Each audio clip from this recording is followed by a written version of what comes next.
What's up, everybody? Welcome to the Spotlight by CG Ruthless, man. Let's welcome my special guest. We got another Cal Berkeley University, man, but this time it's an offensive lineman. His name is TJ Session, man. How's it going, bro?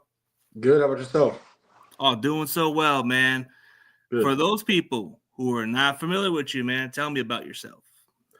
Yeah, so my name is TJ Session. Started at Cal. I started at Montana State first in my career back in 2019. I'm a 6-year senior. I have over 40 starts under my belt. I was a team captain last year. Played offensive line, right tackle, and played right guard for a few games as well. Oh, I see. You're very versatile. I think that's what's intriguing about you is not only that you can play tackle, you can play guard also. I can play any position you want me to play.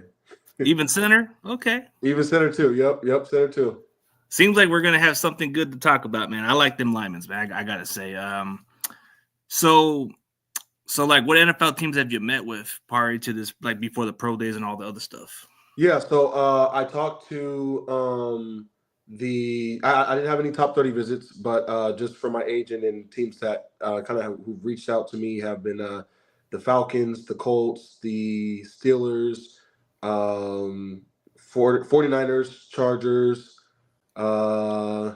Lions, Cowboys, Bears. Did I say Steelers? Steelers, Panthers, and I believe that's it so far. I actually just got off the call with the Panthers today. Oh, and the Saints, yeah. Well, I'm pretty sure you're going to get some interest anyways. I mean, you got versatility. You can play any spots like you just said. So, I mean, for those teams out there, man, why they should draft you, man, that should be more convincing because just meeting them is one thing, but why should they draft you? Why should they draft me? I always thought about this question. And you know what? Going back to what my mom always tells me, she always says, TJ, whenever you put your mind to something, you do it. And I kind of stand on that as well. So I think that, I'm a good team player, definitely a leader. I'm strong. I'm a strong player. I have good feet, versatile. I can play any position you want me to play. I always come to the workouts and, have the mindset of, what can I do today to get better? And always focus on one thing to get better.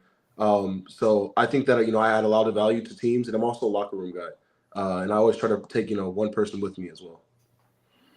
Oh yeah, that's something that stands out right there. I mean, you seem to do everything right, and you're a good locker room character. I mean, so what was the early part? What got you into football? Man, I've been playing football since I was like 8 years. People ask me that question. I forgot. I've really just been playing football all my life. Forever, huh? It's just something I've been doing all my life and something that I'm good at. So I've just stuck to it. So what was the position that you started off first?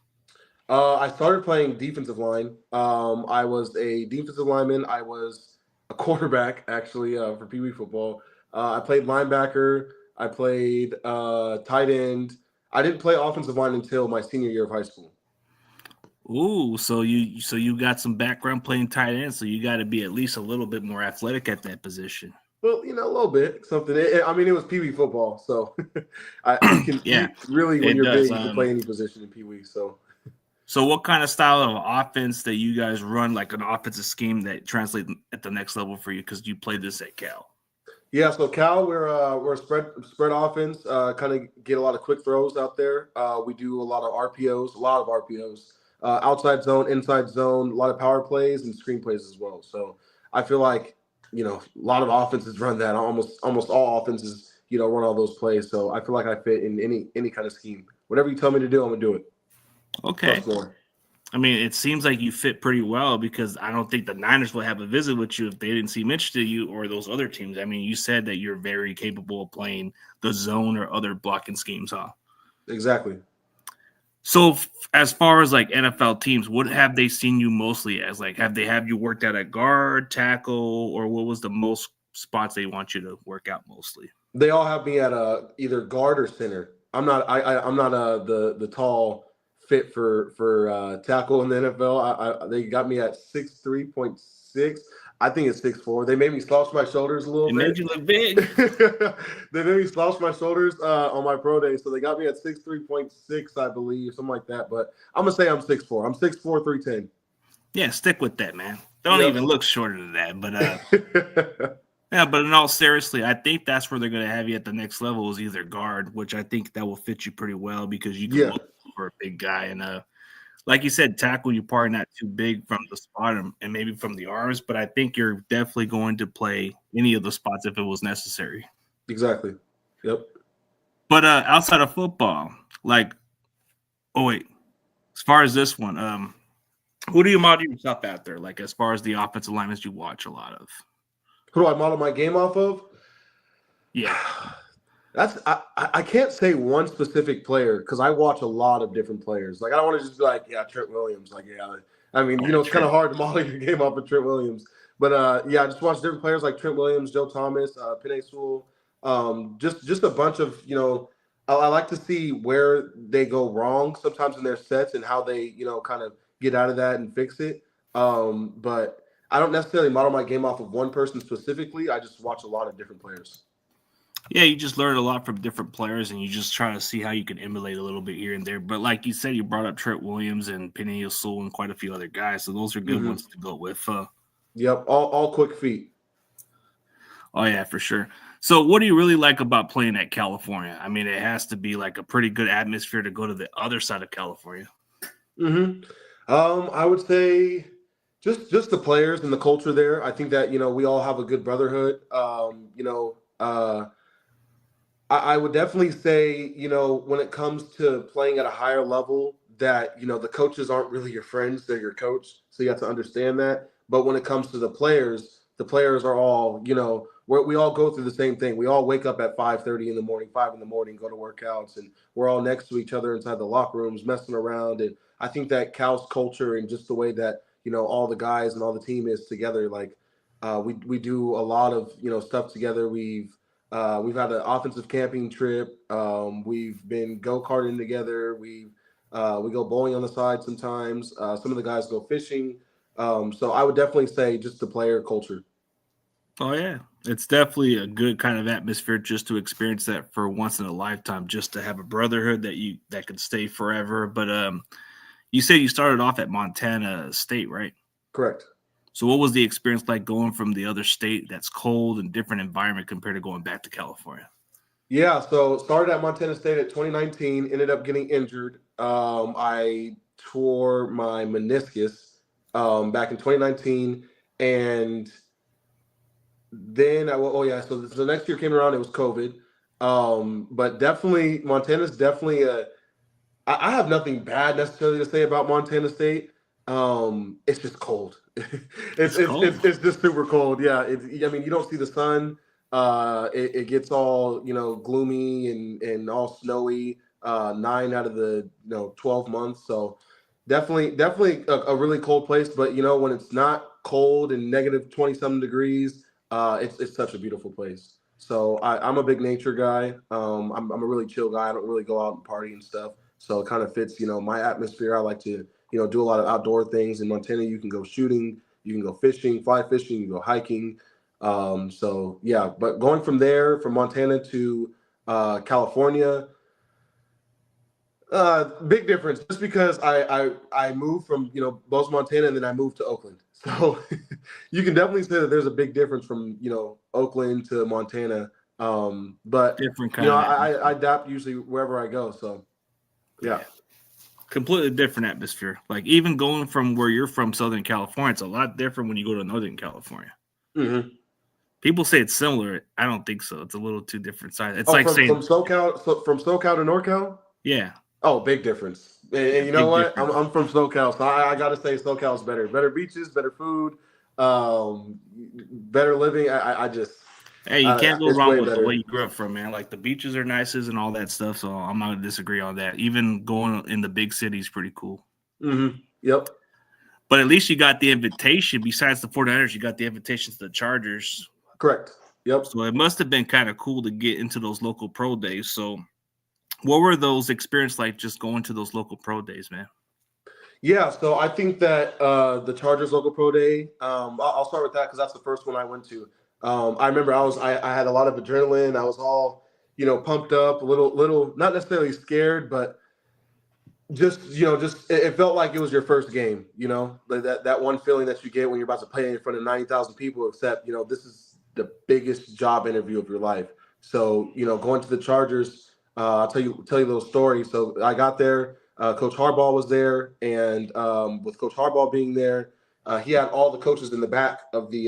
So we're in the team room, and we have the players in the front, all the coaches in the back. I was sitting in the front row, and Harbaugh was like, I'm disappointed with all you scouts because we had all these guys come last year to the pro day or local day, and none of them got signed, or not none of them got signed, but we only signed like 2 guys from our local day, but 10 got signed to other teams, and they played actual real NFL snaps. So today I want you guys to evaluate who your best guy is and who your worst guy is, and then we'll tell you all that after the day is over. So we go in the locker room, kind of wait there for like 20 minutes, and end up going on the field. They started testing out like our mobility. They had a squat, left, right, touch our toes, doing all this mobility stuff basically to see if we can bend or not. And then after that, we snapped, did some snapping drills, did a little warm up, then did our whole entire day. Then after the whole local day was over, we got in a knee. Coach Harbaugh was like, "Okay, coaches, who are your top guys?" They started off with the wide receivers, the quarterbacks, DBs, and the O-line coach came up and he was like, TJ Session was my best guy today. There was no doubt who the leader on the field was. He asserted his leadership. I like his feet. He's pretty strong just to work. All he said is just work on your snaps, and we're good. So he had said me. He also mentioned a few other players as well. So I thought it was a great experience. I love the feedback that I got from there.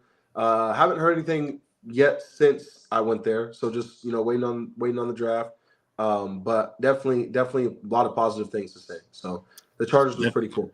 So definitely a lot of positive experience out of it. So just from growing up as a kid, just watching the game, it just seems surreal to you, just because you're growing up so fast and you're like, man, I watched this game as a kid, and now it's just coming true. The Phillip Rivers era. Oh, you grew up a Chargers fan? I was a Chargers fan. Yeah, I was. It's okay, man. So Phillip Rivers was your favorite player? I think at the time, Phillip Rivers was one. Yeah. Just because he was right down the street, always used to watch him, and yeah, I would say. Oh, he was a tough SOB, man. He played tough. He was a little cocky, but he knew how to play the game at the highest level. Man. Yeah, you can't play without confidence. So yeah, you got to play with confidence for sure. So, but then again, like you just said, you was, but or maybe you still are if you go to that team. Who knows? Mm-hmm. But what was the experience with the Niners local pro day? Yeah, so the Niners was cool. It was a cool experience. It was a great experience. Blessed to be there. Pulled up there. The director spoke to all of us. Then we walked to the locker room, saw my jersey with my jersey, and they had a little sticker with my last name on top of it. We went out to go stretch. They didn't have a snap. They didn't have anybody snap with the ball, which was I was kind of confused because I was like, wouldn't you want to see the guy snap? But no, they didn't have none of us snap. And we went through 20 minutes of stretching and then 20 minutes on the dot of just straight position work.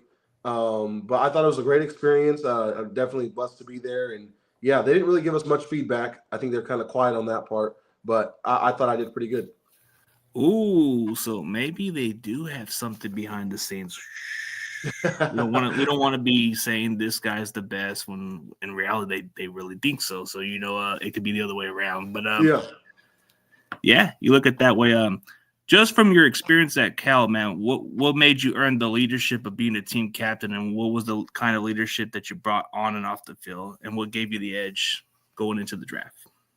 Yeah, so I mean, I didn't pick to be a leader. I think that when I was first or just developing through my years of college, like I said, I always want to take somebody with me, whatever it is. If I feel as if I need to work on my footwork, obviously I feel like somebody else needs to work on their footwork as well. And, just to be able to work with somebody kind of motivates me as well. But I think that, by me constantly taking guys with me and, kind of, helping them out on the side, or, if I see a guy, for example, lunging in his head or, playing with his elbows out or whatever, like I'm gonna bring him to the side and, hey man, like, I have the same problem that sometimes when I punch, my elbows flare out, but, maybe if you curl your thumbs out, just giving advice and helping guys out. And like I said, just bringing guys with me all the time. And ended up so the way Cal does it is we'll go in the team meeting room and we'll have everybody write down on a piece of paper who you think your top offensive leader is and your top defensive leader is. And I guess my name got written down along with some other guys' names, and I was voted the leader. So I think that was pretty cool. I think that that's kind of helped me as a player as well, being a leader, just because I feel as if I need to hold myself to a higher standard. Just because I can't be the one who's always last in the line. I can't be the one who has my hands on my knees or my hands on my hips. So it kind of motivates me just to be better. Oh yeah, like it's got to be an honor to take the leadership role and all that. Most definitely. It's yeah, especially playing at a big school too. So they must really take your game seriously and the way you kind of speak on the field. So they give it to. It's got to be voted by the peers and the coaches. So that speaks volume right there. Mm-hmm. Yes, sir. So okay, so outside of football, what's like what are you as a person? What's your interests and hobbies? Like for some people who don't know you outside of football, we all want to know you as a person and all that other stuff. Yeah, I'm a chill guy.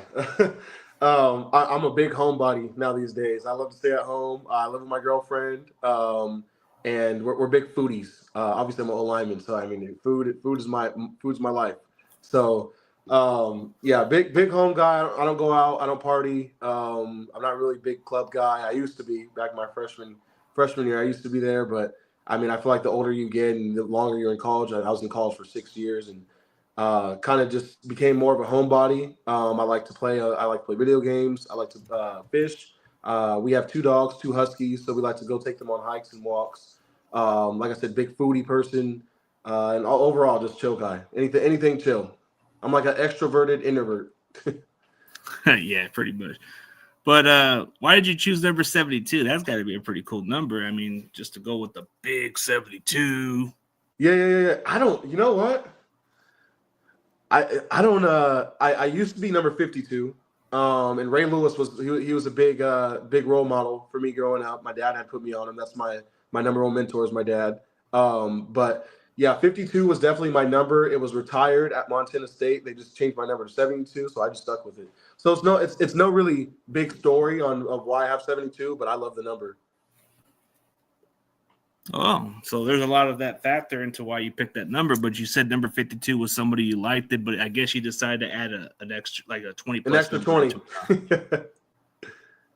72 is pretty cool for a lineman, Yeah. especially if you're playing at that position. So what's like your nickname in football? I mean, I always they call me the Bear. I didn't like to be called the Bear just because they made a running joke out of it.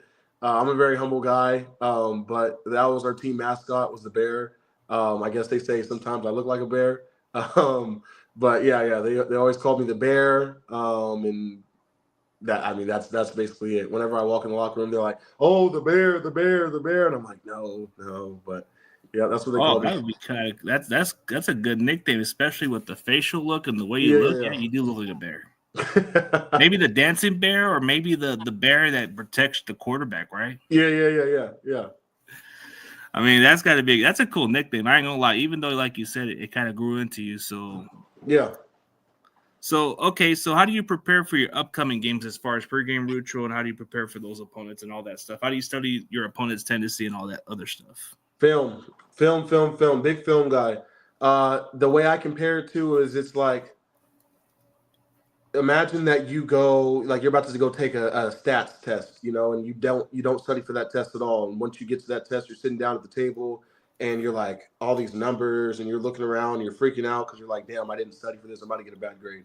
For me, I think about it like that, as if like, boom, I study my film or whatever it is, and now I'm going to my test and I'm prepared and I don't feel, anxious. I don't feel any kind of way, just because I already know the answers to the test. So I think film is a big study guide. It's a big cheat sheet. It kind of tells you the answers to the test. It tells you tendencies of guys. You can watch your guy. You can watch the other guy and the opponents that you're playing. But yeah, film's definitely one big thing that I focus on. Try to bring a guy with me, or not even a guy, but probably the whole starting O line, and as well as some other guys with me. Just to watch film. Probably I watch film with those guys probably like 4 times a week. And then I watch film by myself for a couple hours a day, each day. But yeah, definitely film is a big thing for me, for my pregame ritual. I think other than that, I'm in the cold tubs, hot tubs every single morning. I would say that's one thing that a lot of guys kind of we were like, why do you always jump in the cold tub at 5 in the morning? But I think it just wakes me up and gets me ready to go. But yeah, that's one thing. Contrast, cold tub, hot tub. I have my stretch routine, and then for my music wise, I'll start off by listening to calm music. Like I'll start off like some R&B, some Sade, and then we'll work up to Biggie Smalls and Ready to Die, and music that makes me want to kill somebody. So I like how you think of it that way. Like you can go with a little bit of calm music for the time being, and then just tune it up a little bit later once you get to that real action, get the fire up a little, juice a little bit. But exactly. How do you? So I guess for your nickname, right? So I guess you didn't growl like a bear a lot from that nickname, right? No, I didn't growl like a bear. No. Yeah, I just thought I had to throw that out there since he kind of threw the question. But in all seriously, man, how do you tune out the crowd noise as an opposing team, man? How do I tune out the crowd noise? I don't know. Like I said, it's just like preparing for the test. If you're prepared for the test and you have confidence about it, you're not really thinking about all that. You're not. I guess to put in another example of taking a test, you see that people are starting to leave earlier than you, and you're still taking the test. And you're starting to get anxiety. I mean, you already prepared for the test and you already know the answers. So all you got to do is just grind it out. So the way I think of it is, if there's 90,000 fans out there screaming and yelling, I mean, I'm the one on the field playing the game. So I'm just playing with confidence. Oh yeah, man. So if you had to choose an NFL player to pancake, which I'm pretty sure you're going to get a lot of those, but if you had to choose a defensive tackle or defensive end, pass rusher, passer, present, who would you want to pancake? I would have said Aaron Donald if he still played, just because that'd be pretty cool. Be like, yeah, I just pancaked Aaron Donald. So I definitely say Aaron Donald. Who else? No, I'm just gonna stick with Aaron Just Donald. go with Aaron Donald, man. You're making a good impression by trying to want to pancake that guy, man. That would be sick. That would be sick. Yeah, you can't go wrong with that. But okay, so rapid fire questions. Let's get to know more about the other things about you. So let's say you're in the middle of nowhere. You're stuck between McDonald's or Burger King. Which one would you go? McDonald's. Well, yeah, probably McDonald's. I can eat about 5 McDoubles.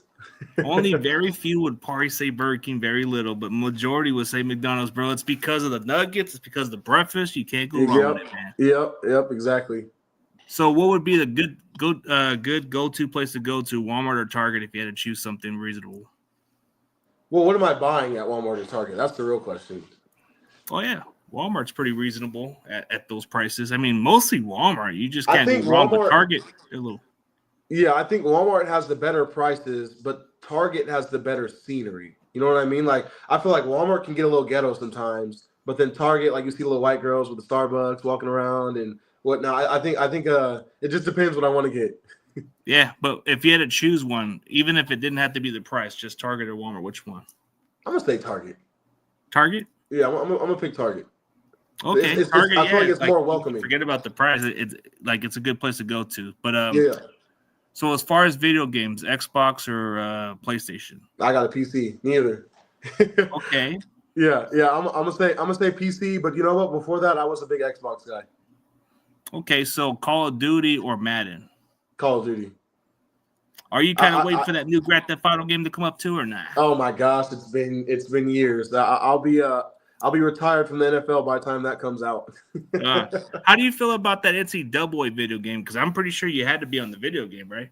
Yeah. I thought it was cool. It's definitely cool for athletes like myself to get that opportunity to be on a video game. I feel like growing up as a kid, like you always play as somebody else's video game, but then you can turn on the Xbox and I can see my trading card, right there, and that's me, in that video game running around, which is kind of weird because it's like, whoa, that's me, but it's not me. You know what I'm saying? So it's pretty cool. Yeah, it is. I didn't get to this question right here. Okay. Since you're going to be playing the league for a while, if you had to choose one NFL quarterback or running back, current, past, or present, who would it be that you would block for? That's a good question. Current running back. You know what? I can really respect Jalen Hurts. Jalen Hurts as a person. Okay. I think I was a big Mahomes fan. One thing about me is that I don't know if you're gonna ask me a question about my favorite NFL team, but I'm a bandwagon. So so anybody who's doing good. But after watching Jalen Hurts and seeing how he is as a person, I think that I really respect him as a quarterback, and I think that you know being being an offensive lineman, you don't want to block for that one quarterback who's always blaming his own line for stuff, and who's I'd rather block for somebody who's a humble leader, and that's what Jalen Hurts represents. That's fair. Okay, so if you could have a meal with one celebrity, dead or alive, who would it be? Mm. Um, one celebrity, one celeb, probably Kobe, because I feel like he can put down a lot of wisdom for me, and kind of just it'll be motivating just being in his presence. That would be a good choice. I mean, I like how you put it in that perspective, a good motivator and all that. I mean, yeah, you can't go wrong with that. Ooh, I don't know about this one. Who is your favorite dinosaur? You may hit us with either the. Oh, that's a tough one. I don't know what any of the Quantosaur, Magasaur, Quatosaurus. I don't know what that is, but I'll tell you probably. I guess they say I got short arms for a tackle, so I'll say a T Rex because he's still aggressive. Fair enough, man. Fair enough. Yeah. So okay, since we're going into the other stuff, the game can get so emotional. Sometimes you deal with some situations. So as a team captain, how do you deal with a quitter on the team in the middle of the game, man? Like the game's on the line, and this guy had a chance to be out there, but he was being selfish and then just decided to walk out for no reason. How would you deal with that situation? Let him walk out. I mean, he's a bad route. You got to pull him out. So I feel as if if you want to go, go. I have no sympathy for that. I really care for the guys that are out there working. I feel like a lot of people don't understand how much of a grind it is for us football players. Like we don't just show up to practice and go home. Like we wake up at 5 in the morning. After that, we're doing our little routines. We have meetings. We have practices. After practices, we have meetings about the practice we just had. After that, we have to watch film on our own. After that, we have to do our own work, homework and stuff like that.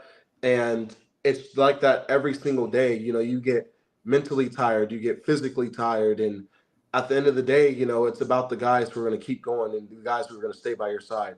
And I've been in college for 6 years, so I have been around those guys like that, but they're not remembered. You never hear anything about them, and it's like I don't know. I like to surround my people, or I like to be around the people who I see myself as. Be around the people who are just like you, and I feel like I have a winning attitude. So if somebody wants to just leave and go off the field or whatnot, go because they're not bringing us, any kind of justice, or they're not improving the team. They're not adding any value to the team. Fair enough. I mean, okay, so let's say the game's very emotional. It's just one bad series, and I guess the quarterback and one of the receivers are just not on the same page. There's altercation in the sidelines. How you deal with the situation as a team captain? Well, you got to. I mean, obviously, you got to break it up. But it's about how you break it up. Like you can't just go break it up yelling like, What are you guys doing?" And just screaming and whatnot. I feel like, you can't. You have to hold your composure. And I feel like that is one thing. I remember we were playing Pitt, and the game wasn't going our way, and I kind of had a down face to me. And one of our coaches, he was a O line who used to play at Cal, Mike Safell, and Coach Winterhawk. They had came up to me and they're like, kind of like fix your face, and I was like, I actually thought about that, and it wasn't that my face was like all mad and whatnot, but I feel as if because I was the leader, a lot of people feed off of my energy, and with my energy, like if my head is down or my shoulders are slouched or anything is like that, people are feeding off of that. So I mean, one thing I got to do is just stand tall, keep my chest straight, chin up, and just kind of I'd say break it up and kind of put them to the side of, hey, we're still a team. We're not. You guys aren't arguing with each other. You guys are arguing about the problem. And at the end of the day, I feel like I don't know, just we do everything. We do so much stuff together that it's from times like this and high stress situations, we got to be able to hold our composure. Oh yeah, you can't control what goes on, but if you can try to be the guy that diffuses the situation, that's all that matters. I mean, you don't want to make it a big deal like some people do. Like, it's only one series, man. You can get it together. Just move on with the next play, like they say. Yeah, one thing I always tell everybody, and I mean, really tell myself more than everybody, is you can control what you can control at the end of the day. So, I mean, that's what I Yeah, stand by. yeah, pretty much. But like, okay, so let's say you guys are down by multiple touchdowns going into halftime. What would be the pep talk to get this team to come from behind and win this ball game? You said that we're behind in touchdowns. Yeah, you're behind like multiple touchdowns. Let's say 2 or 3 touchdowns. You only got 2 quarters going into halftime. So I would just remind them where we're at. I mean, I'd say, hey, look where you are. Shoot, we're playing Auburn right now. We're at FSU. If you told yourself that 10 years ago that you'd be, sitting in the FSU locker room at halftime, down, you would be like, whoa, like what am I'm actually doing this. Like every single day you're living somebody's dream. So that's the way that I think of it. But yeah, I just remind them where they're at. I remind them that there's guys at home watching us on TV who are injured, who can't play, who would give everything that they could to play. And I would remind them also, remember all those workouts that we do. Remember the winter workouts that we've done. Remember all the times that we were throwing up, sweating, everybody's all upset in the locker room, on their backs and on their hands and knees, throwing up, crying because the workouts are so hard, or it's hot outside, or whatever. Like remember those times and remember why we're working to get where we're at right now. oh yeah, it's going to be like like this type of game. You guys wonder or not, man? It's 2 more quarters, man. We can make it one play at a time, make it a quick turnaround, but you gotta want it. So sometimes it's not over until the fat lady sings, like they say. Yep. Just from your entire college career at Cal, who was the toughest defender you faced and gave you the most trash talk? Oh, what is his name? Number 8 from Washington. What is his name? He did get drafted, I think second round, third round. Him, I would say him, number 8 from Washington. Jonah Ellis from Utah. He was also pretty good. Latu Leatu from the UCLA. He was pretty good, although we beat them the last time I played them. Yeah, I would say. Oh, you know what? Actually, now I'm not even going to say he's a good player, but all respect to him. The twins from UCLA. That is the most trash talk I have ever heard from anybody in my whole entire life. Even though they were losing, it was just nonstop trash talk. Ask any offensive lineman from that game. That was the craziest trash talking game ever. Yeah, those are like some of the guys that can get into that level, especially in UCLA. They got some trash talkers. Even the Oregon players do. Oh, for sure. Yeah, for sure. I've heard mostly the ones that you guys deal with is usually the ones from Oregon State or something like that. No, I mean, I don't remember Oregon State. I mean, we whooped Oregon State last year, and the year before that, I think they beat us. I believe they beat us, or did we beat them? One of the years they beat us. I don't think Oregon State was one. Maybe Oregon, but then again, though, their D line doesn't really talk too much. Yeah, it's a little different situation, but yeah. I think from what Ricky told me was he dealt with something like that in Oregon State. Yeah. I can see that. Yeah, probably 2 different sides of the field. Yeah, I can see the difference. But so as far as all that, man, so which NFL players have reached out to you to give you some advice at the next level? I would say Matthew Cindric. He played at Cal. He was a center. He gave me some good advice. He was a center, and he used to be the captain, kind of in my position. I'd say Lewis Kidd. He played for the Saints. He gave me some advice as well through the draft process. And Kalechi,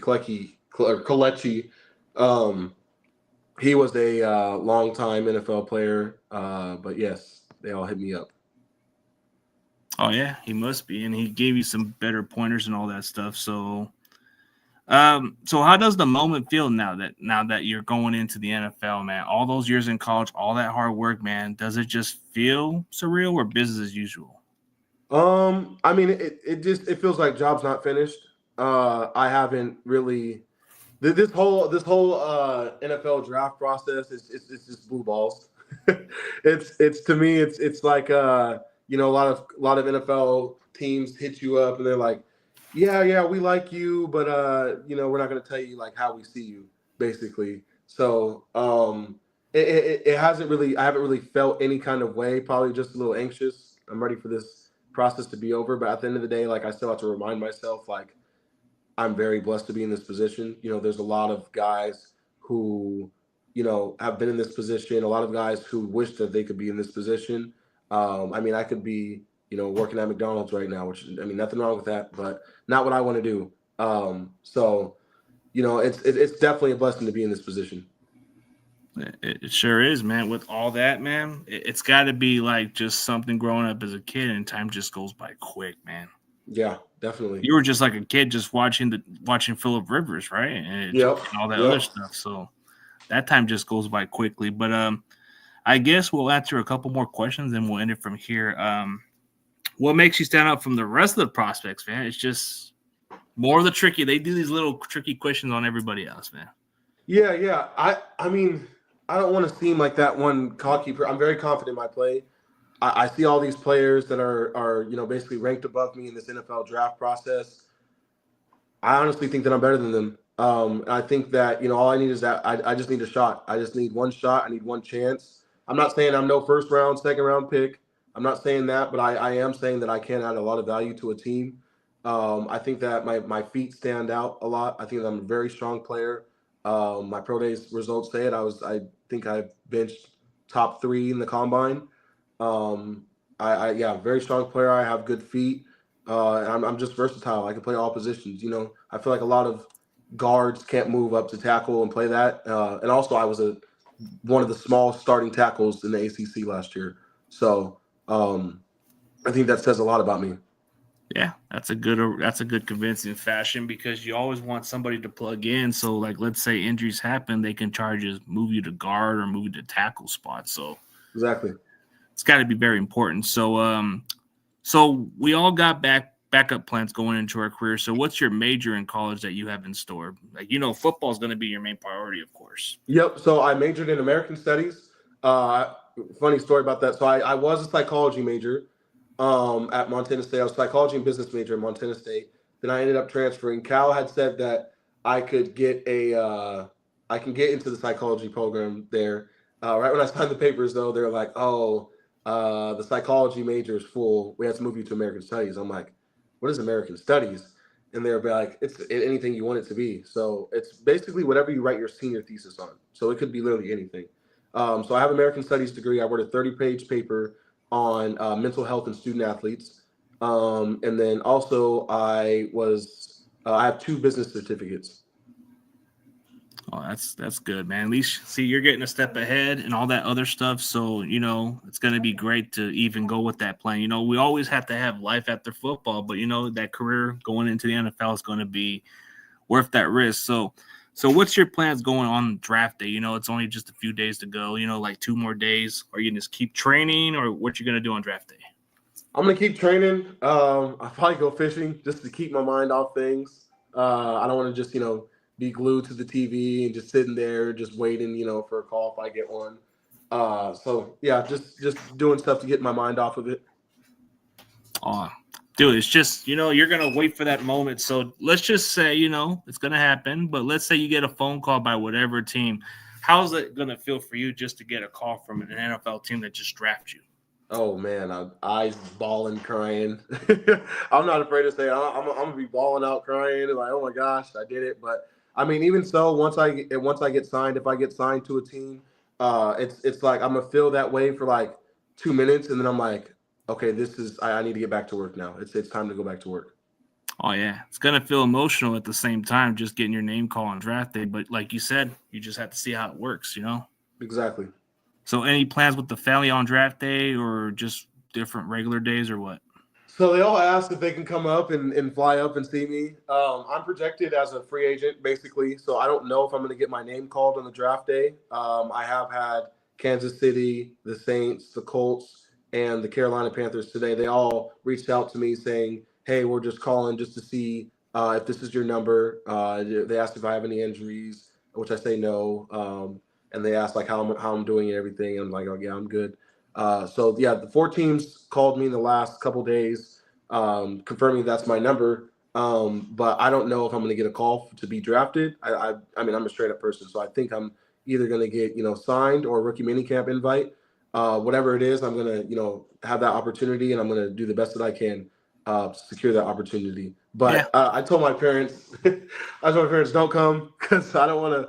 I don't want to not get any kind of call, which I mean I should, but I don't want to get any kind of call. And they're like, oh, like, you tried your best, son. We love you. And like, they give me a pat on the back and pity. And I'm like, no, I don't want that. Yeah, you should have you should tell the rest of the friends and family, hey, do not call on this day because it's on draft day. I should be getting a call from a team. So don't take it away from me. And it sucks, too, because I've been getting so much spam calls lately. And I've been like, I look at my phone. I'm like, okay, like, who is this? Like, I got a call. It was like a New York number. And I was like, is this the Jets? And I answered the phone. They're like, we're calling you to reach you about your car's extended warranty. I'm like, okay. So it's tricky with that. It's tricky with that, especially. So, it's going to come down to it. I guess we could do one last question from Grandizer. I guess the team, like, do you know the California fighting song or no? No, I don't. I know it goes na na na na na, and then yeah. I don't know the song. I'm not gonna lie to you. I don't think one person on the team knows the California Fight song. Like we've never sat down and tried to learn the song. So yeah, you just play football, so I don't think learning the fight song is something that comes to mind unless you watch the videos and all that other stuff. But yeah, exactly. Yep.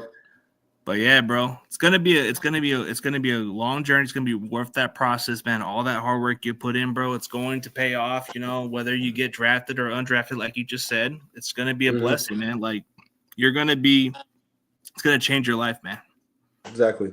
Yes, sir. Yeah. So definitely appreciate your time, bro. I know that you're going to have a lot with training and all the other stuff, and it's just a few days away from the draft. So I know this is gonna be an exciting moment for you, man. Yep, most definitely will be. Oh yeah, for sure. And for everybody else, tell them where they can find your social media platform. Yeah, I actually put that. So it's T Session 72. Okay. See that would be on Instagram, which you already just followed me just like an hour ago, which is cool. I appreciate it. Yes, and I gotta give a shout out to your agent, Chris. He did a really good job. He made it happen. Yes. Yeah, that's my Instagram and my TikTok. And yes, shout out Chris.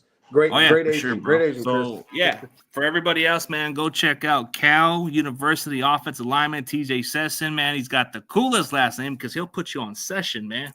But he's a versatile guy. He looks like a damn bear, man. Don't even mess with this guy. Yes, sir. But in all seriously, bro, whether you end up in San Francisco or whatever 31 teams, bro, I'm rooting for you to succeed, man. So if for some coincidence you end up in San Francisco, we got to make a second appearance at some point down the road. Yep, most definitely.